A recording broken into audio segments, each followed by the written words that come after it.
Tere, kallid lapsed! Täna ma seletan, kuidas kasutada seda vihikut. Ja alustame teiega siit. Nüüd esimene osa. Vaata, siin on kirjutatud korrutamine 2-ga.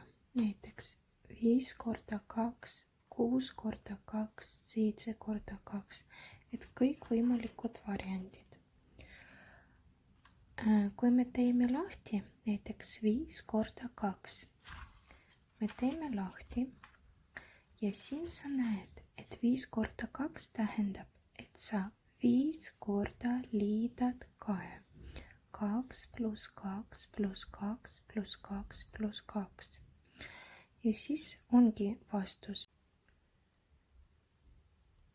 Nüüd 2. Number 2 ja usike. Nendega töötamine on väga sarnane. Tegelikult sa töötad samamoodi.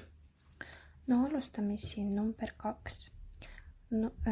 Selle numbri sees on kirjutatud teised numbrid. Näiteks 2, 4, 6, 8, 10, 12 ja nii lõpuni.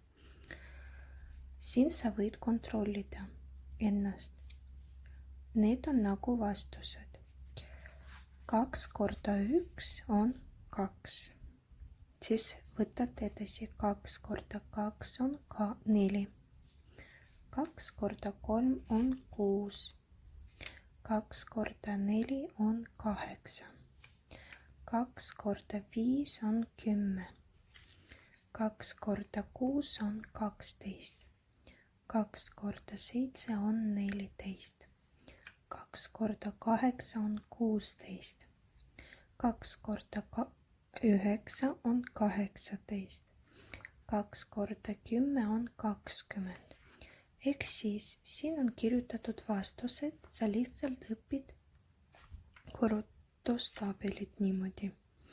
See usike samamoodi, et siin on kirjutatud vastused 2, 4, 6, 8, 10. Ja sa lähedki järjest.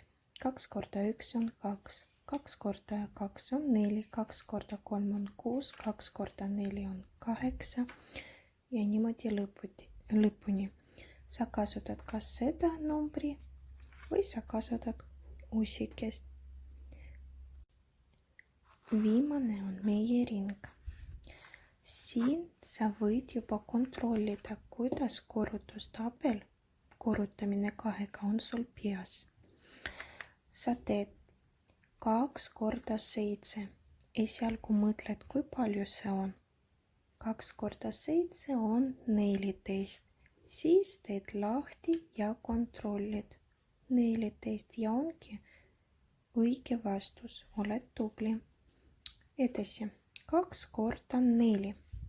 Mõtled, võib-olla see on 5. Teed lahti. Ahaa, see ei ole 5. Tähendab, et sul on vaja veel natuke õppida. Siis sa võid minna tagasi ja nende abil õppida veel üks kord.